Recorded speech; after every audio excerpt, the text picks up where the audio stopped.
The gospel for this Transfiguration Sunday is according to Luke, the 9th chapter.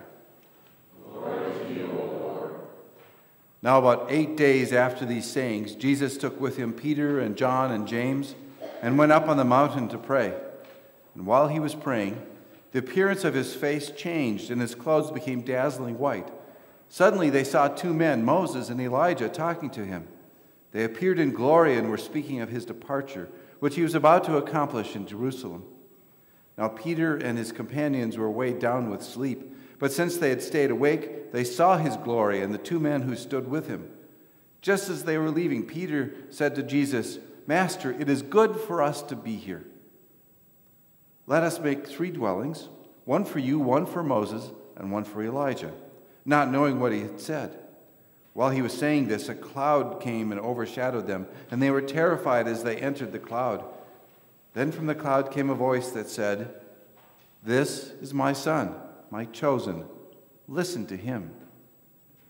When the voice had spoken, Jesus was found alone, and they kept silent, and in those days told no one any of the things they had seen.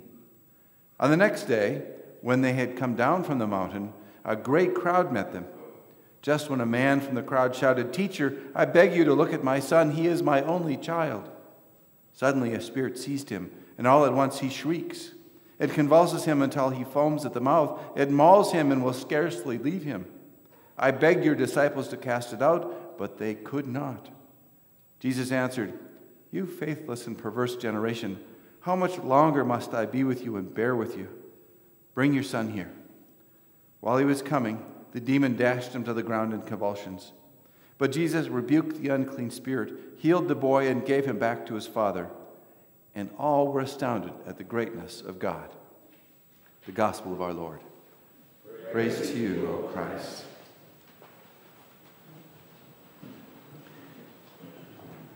Some years back, I had heard there was a speaker that was going to be at a local coffee shop talking about his ascent, his climbing K2, Kathmandu, in the Himalayas, right, in the Himalayas.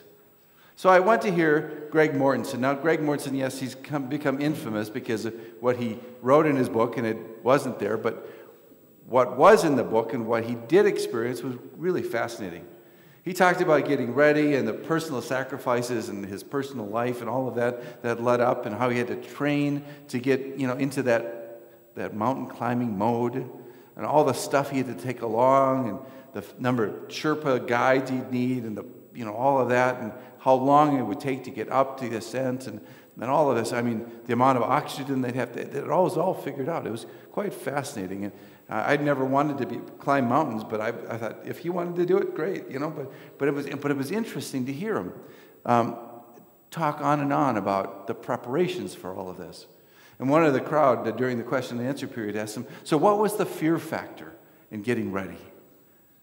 He said, really, there was no fear. There's a lot of adrenaline getting all the way up to the top, and all of this, and he was fit, and he had everything. He said when he got to the top, though, then he realized he's got to go down the other side.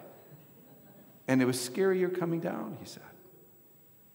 And I've heard that from others who have done mountain climbing, that it is scarier coming down. In our story today, Jesus takes 3 of his friends, and they go climb a mountain. Now, if you will, picture yourself with that small group of disciples.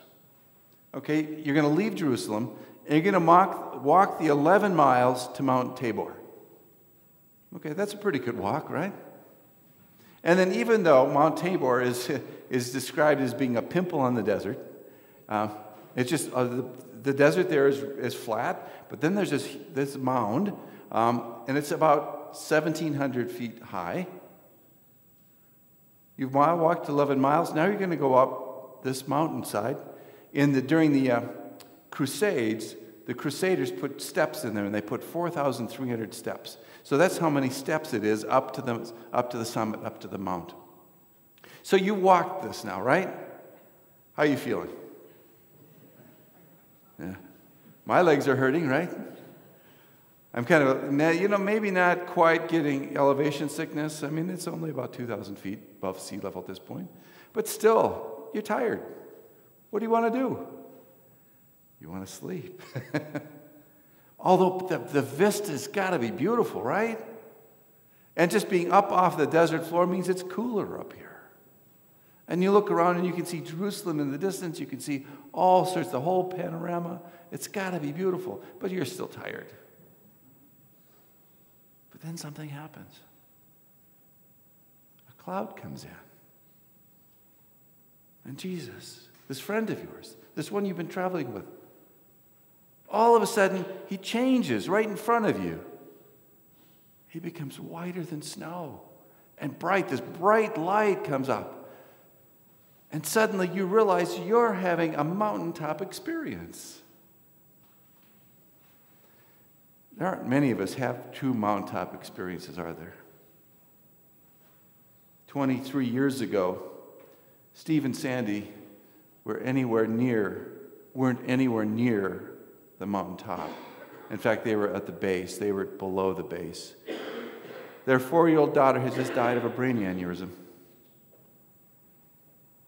And all of a sudden, to them, nothing mattered. Steve's job with a successful ad agency was kind of teetering. He was a vice president, but he couldn't put his mind and heart into it anymore. Sandy had been a nurse for her entire life to that point, and now she couldn't care for people. She was so low. She was down into the valley. And someone invited them to one of the churches in the area, one that promised them that God was there. And they went and they tried to experience mountaintop there. And there was a lot of good singing, a lot of loud noise, a lot of guitars and drums, but they didn't get to the mountaintop. And they tried over and over and over again, and they couldn't quite get there, couldn't get quite what they needed, was that true presence, that experience of God there at the mountaintop, just like Jesus had, just like the disciples had. Well, I lost track of them. It was over 20 years before I talked to Steve again. About a year and a half ago, Steve and I had breakfast. And there at a Perkins restaurant, Steve tells me that life had never been the same. By this time, he had quit his job. He was a substitute teacher during the school year, and he managed a golf course in the summer. And his wife, Sandy, they remained together. That was unusual because often when there's a death of a young child like that,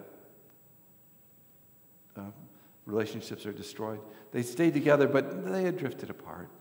Their oldest daughter had gotten married, but there was no joy in it for them. And he said, then they finally realized that God's not at the mountaintop, but God is where they were. And they found a little mission church, and they started working at that mission church. And they started helping the kids in the streets, and they started helping homeless. And they realized that God is there. See, that's the truth of the story for us today. Jesus and his friends go up to that mountaintop. And Peter and that great humanness, because I think we could all relate to that. Peter wants to capture this moment. It's a Kodak moment. Can we still say Kodak? It's a Kodak moment. He wants to take a picture, wants to hold it, maybe hold on to this. He says, let's build a tabernacle for you and for Moses and Elijah. Just like they did back in the Exodus. Back when Moses went up on the mountain and he came down and they built the Ark of the Covenant. Let's do just like that. Interestingly enough, I think we continue to do that. We continue to build tabernacles. We continue to build places for God to reside. What do we call this place, right? God's house, right? As if we can contain God. That's what Peter wanted to do. To hold God right there on the mountaintop so that he and those others can have a mountaintop experience whenever they wanted. All they do is go find God up there. Jesus would have nothing of that. He said, no. We're going to do the scary thing. We're going to go back down. And that's why it's important for us to hear that whole story. Because what happens when he goes back down the mountain, right? He goes back down, and what do they do right away? They're after a piece of him. They want to touch him. They come to him. This man comes to him with a boy who's been now claimed by an unclean spirit. And so much so that the man says, your disciples, I asked them to help, but they couldn't.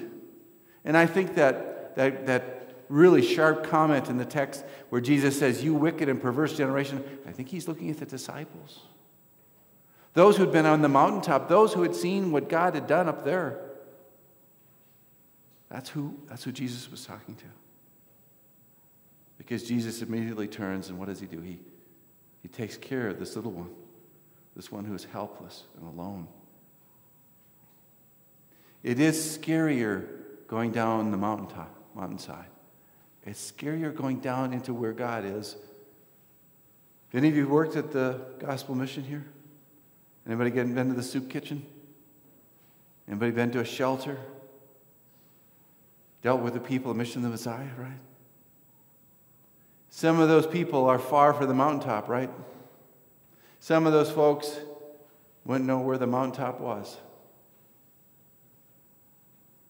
But God is with them just the same. And that's our call this morning, for us to look at this story and not just see it as something where we can see a glorified God up on that mountaintop, but we can see a God who takes on flesh and comes down the mountainside, down into the valleys, down to help people. People like you and me sometimes, right? I mean, which one of us hasn't had a valley experience in our lives? We would wish for a mountaintop, but we experience the valleys. So the promise in the story today is that God does meet us there. God meets us in the valleys, in the dark places, in the low places, in the cold places, in the wet places. But there's always got to be that one more piece to it.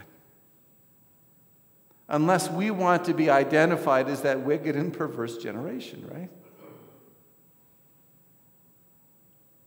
We have to see that God is expecting us as followers of Christ to understand what the mountaintop experience was about.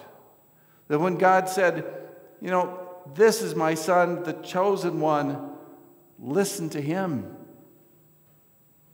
We had to listen. We've got to listen to him. And what does Jesus say? What was Jesus' most profound words?